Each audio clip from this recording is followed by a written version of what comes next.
Hey everybody, it's Paul. And Steve. And we are back to discuss it all. And today we're going to be talking about a topic that hopefully is going to be near and dear to you and is an interesting topic for us, and that is our top 5 dream cars. And Paul, what stood out to me is that I don't really have any dream cars right now. Nor do I. Yeah, so even though this is a great topic to talk about, it more refers to those cars growing up that I had a dream. If only I could have that car. Yeah. But now that I'm at the age where buying cars is something that you do, I don't really have any dream cars that I'm pursuing. Yeah, and I think a lot of the idea of the dream car was wrapped up in, if I have this car, I'm going to have this kind of image, Yep. and that's going to get me the dream girl. That's right. But of course, you and I already have the dream girl. We have the dream girl. So we don't need the car. Don't need the car. Now basically the car is to get from point A to point B. That's exactly right, yeah. As long as it fits the people we're taking and the stuff, we're good. Absolutely. Don't need the girl and don't need the car. That's right. That's great. That's right. Okay, so before we get into the list, I want to just throw this out there. We are going to be doing a question and answer video if and when this channel gets to 500 subscribers. So if you have any questions for us, please leave them in the comments below, and we will answer those on camera in those videos. Yeah. Also, if you agree or disagree with our list, please leave that in the comments. And if you have any suggestions for future videos, we'd love to hear those. Yeah, that would be great. And we've had some great suggestions already, so keep those coming. Yeah. And we're going to respond to them. Yeah, thank you so much. All right. Okay. So do you want to go first, or do you want me to? I think I'll go first, yeah. All right. So I'll go first, talk about our dream cars. Now, again, these are cars that, for me, they were dream cars kind of growing up, the things that, the cars that had some kind of influence on me, and I thought, if I could only have that car. And so the first of those, it is an influence like many of them because of either a movie or a television show. And so this one is the Ferrari 308 from Magnum PI. Yep. I had it as a little Matchbox car, you know, the little Hot Wheels car, and loved it. Always dreamed that one day I could be like Magnum PI and wear the short shorts and have the mustache and drive the car. And I don't have any of those 3 things. Okay. But that was always one of my dream cars. Maybe my number 1 dream car. Okay. So you don't have the shorts? I don't have the shorts. Okay. No. Yeah, I've got the Hawaiian shirt. I've got the shorts. I don't go with the mustache. So. Yeah. And I don't have the Ferrari. That's right. That's a great pick. Yeah, that was a great car. Yeah, also, and just a great show. That's right. Boy, he lived a life. I'll tell you what. Lived in a house he didn't have to pay for. I know. Drove a Ferrari. Hopped in a helicopter in Hawaii. Had everything you wanted. Yeah. Wow. Where do you sign up for that? I don't know. What you have to do. Yeah, I guess. Okay, so my list is going to be kind of funny because my dreams are going to seem kind of small. Yeah. So I'm going to go right around the time I started driving, which was in 1990. For me, like the pinnacle of a car that was actually sort of kind of achievable, because a few people I knew had them, would be a 1989, 1990 Ford Mustang. Oh, yeah. Personally, I like the LX as opposed to the GT, and I would want it in convertible in 5.0. Not because I need the power, not because any reason, but that was the car that you had to have. You know, everybody wanted to be able to say, "Yeah, I got a Mustang 5.0." That's right. Absolutely. And girls that I was interested in at the time at least knew what that was. That one of the few cars they knew anything about. Yeah. So I mean, I don't think they knew anything about it. It's just they knew what it was. Right. Yeah. The girls who knew about it scared me. Yeah. So I'll tell you, because I am not a car guy. I don't know how to do anything on cars. I don't go out there and turn the wrenches on them. I thought back then like I was going to be that guy.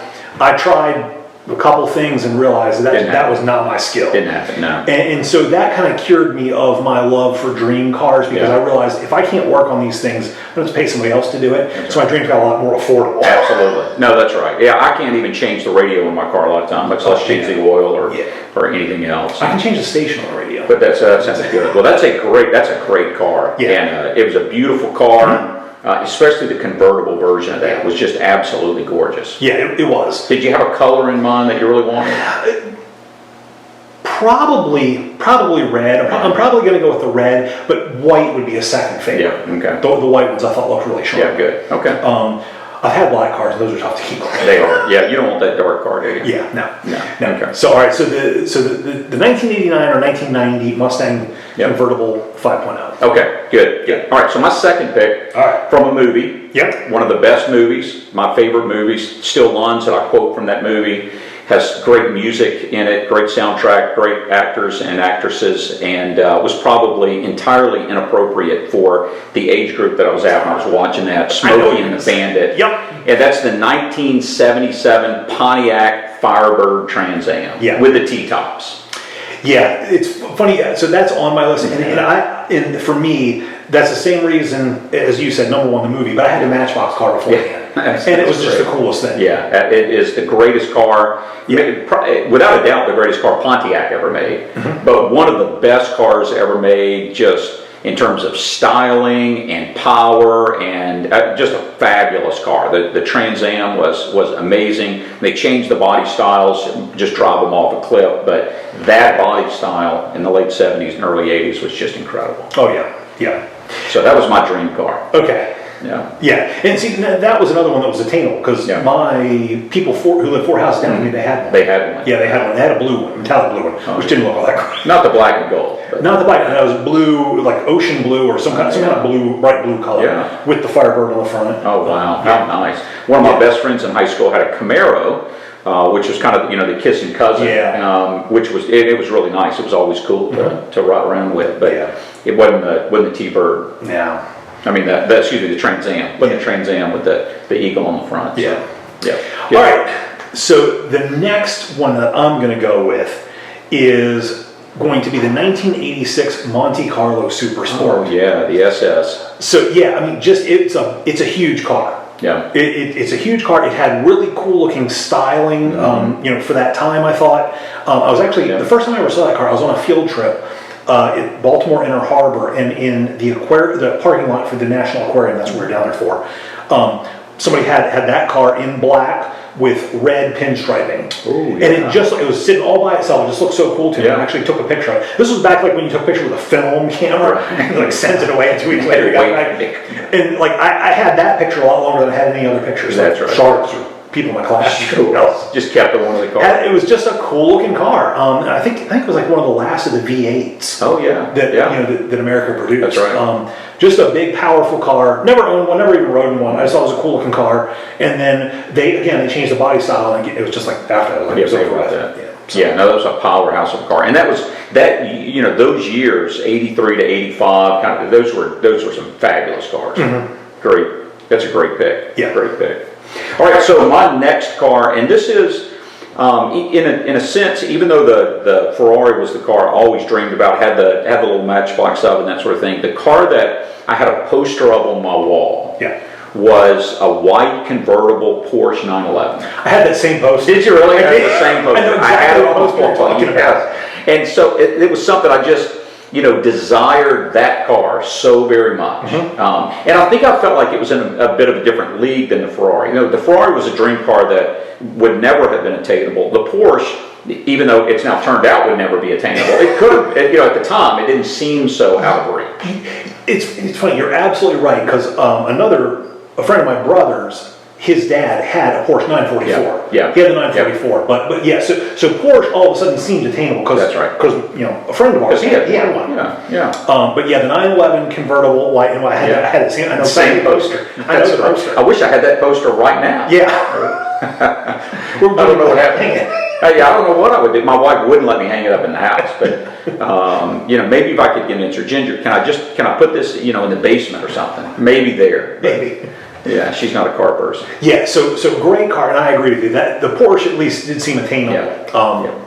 So yeah, I know that car. It's not on my list, but I know exactly what poster. Yeah, that's funny. Okay, so my next pick is going to be this one definitely. It seemed attainable to me in my 11 or 12-year-old mind when I first saw the car, and then I realized the price tag, and then realized that was not going to happen. Yeah. And that's going to be the Lamborghini Countach. Oh yeah. Any of the designs from the 80s. That's right. They were all just incredible looking. Yeah. Funny enough, now I've watched a bunch of YouTube videos of people driving in the Countach. Oh wow. And they all talk about how uncomfortable it is. Yeah, I can imagine.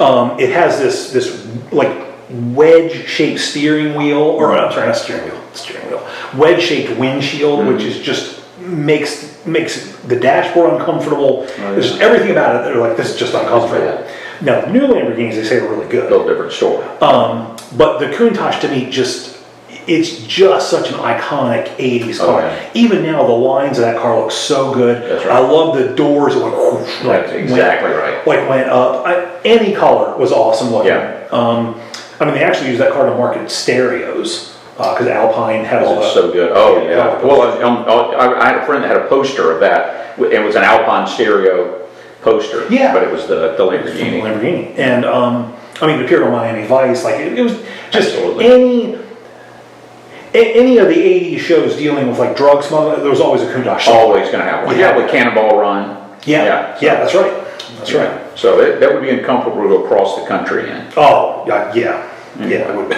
That's a great car, and certainly a dream car. And like you said, the 80s Lamborghinis, whether it's the Countach or the Diablo or whatever, they have that look that's just iconic.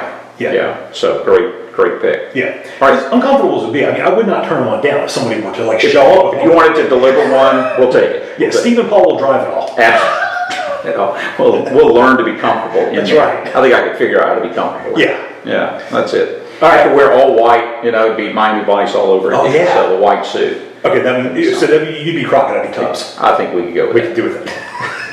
Okay. All right, so my final dream car, and again, probably a movie influence as much as anything, is James Bond's Aston Martin. Okay. So, and I think just because it's an iconic car, it's, having been a James Bond fan growing up, still a James Bond fan, the Aston Martin just has that, it has that iconic feel to me. And so I remember as a kid, seeing that Aston Martin, Roger Moore's Aston Martin, and saying, that would be a great car to have. Not just because you can eject people out. I mean, that would be great as well. So, if you're a teenager on a date that's not working, but, just because it's a great car. Yeah, that James Bond had some of the coolest cars. No doubt. Yeah, the Aston Martin is a classic. Yeah. That is a really cool car. All right, for me, so did you do 5? That's fine. So, Yeah. That was your last pick? Okay. So my last pick is going to be I think it's 1993, but it might be 1994, Acura NSX. Oh, okay. It's actually a car that when I first saw it, I thought it was a Ferrari or a Lamborghini. Yeah. And I've actually sat in those, and yeah, to me, by that time I was working. I understood, how much money I was reasonably going to earn in an hour. Kind of tempered my expectations. So I knew the Ferrari wasn't going to work, but that seemed an achievable car sure. That's right. at the time. I also really liked the idea that it was made by one of the Japanese manufacturers. So parts weren't going to be a big problem. Labor wasn't going to be as much of an issue as like a Ferrari, say. Yeah, sure. And I've loved the styling of that car ever since I saw it. Yeah. And every time I see them, I still mistake. I always do a double take. Like, is that a Lamborghini? Is it a Ferrari? What is it? No, it's Acura. Okay. Yeah. So no, that's good. So that's going to kind of round out my list. Well, and, I think actually I did only say 4 because the Lamborghini was my number 5. Oh, okay. So that was the Lamborghini, both the Countach and the Diablo. Okay. Yeah. So do you have? So that was my 5. I think those are probably the only cars that I've ever said I really would. At any point, I've thought I would love to have that car. Okay. If I had to add another one, it would be either one of the older, like 70s era Corvettes, or the new Corvette. I don't know if you've seen this or not. I think I'll go ahead and add this one because this is probably the only car right now that I'm like, if I could only have that one. Maybe that's working its way into a contemporary dream car. Okay. Not that I'm saving up money to try to buy it or get a down payment on it or anything, Paul, but that car, it really is great. They went through this kind of bad period of time with Corvettes, but the new one that's just come out is it's phenomenal. So I'm going to add that one to the list. It's a good looking car. Okay. Yeah. And so since we duplicated on my list, I had the 1977 Trans Am. Oh, yeah. So I'll go with another one, but I'm gonna go with the Corvette as well. But I'm going classic, and I'm gonna go with 1953. Oh, wow. Yeah, I'm gonna go way back. Again, that probably is not a comfortable car to sit in and drive. It's not gonna be safe without the seatbelt. Doesn't look that way. Yeah. But to me, the styling of that car is just so cool. And I mean, you just don't see them being driven around anymore for obviously good reasons. Sure. But to me, that would just be a cool, fun weekend car, convertible. you know, just kind of cruise around in that. Yeah. You know, I think I could fit one other person. But maybe. Yeah. That's all right. So here's a question Okay. for you that I'm interested in, because I have a totally different answer. So are you a standard transmission guy, or you like automatic? So I really like a standard transmission, prefer a standard transmission, especially in a car, if it's going to be a sports car particularly. I had, my very first car was a automatic transmission, but that car didn't last very long. It died. It was a Mercury Zephyr. I think they only made like 18 of those, and somehow I unfortunately walked into one. It's a collector's item. And it was, Limited yeah. edition. So it was my first car, and I think we walked on this used car lot, and it was the first car that I saw, and I just pestered my dad until he eventually got it for me, and then it just died and didn't last very long at all. But immediately after that, I had a Ford Tempo that was a standard transmission, and loved it.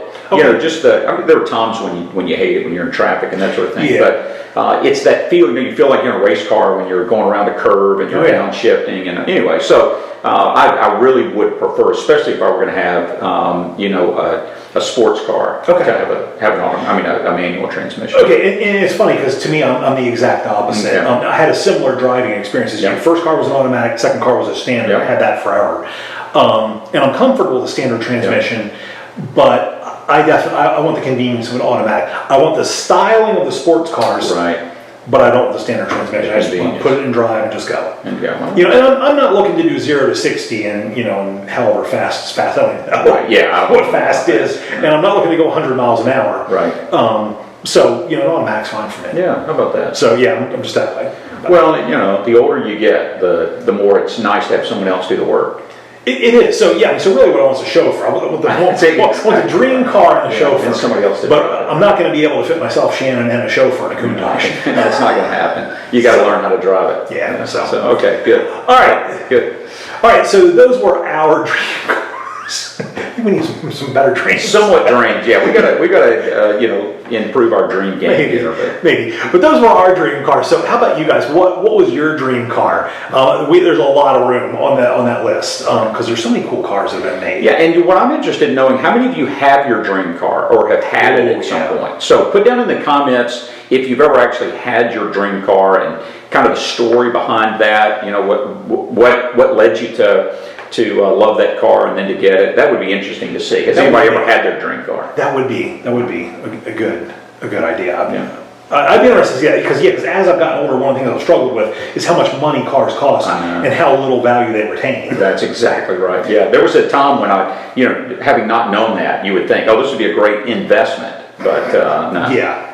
Yeah. So, funny enough, I saw a listing for a Lamborghini Countach as an investment. Oh, is that right? Yeah, well, maybe that would be an investment, but every other car, it's like investing in Enron. Exactly. I want to do that. So we would love to hear those stories. Please leave those comments down below. Please subscribe if you've enjoyed this video. We want to thank you so much for joining us. We'll see you next time.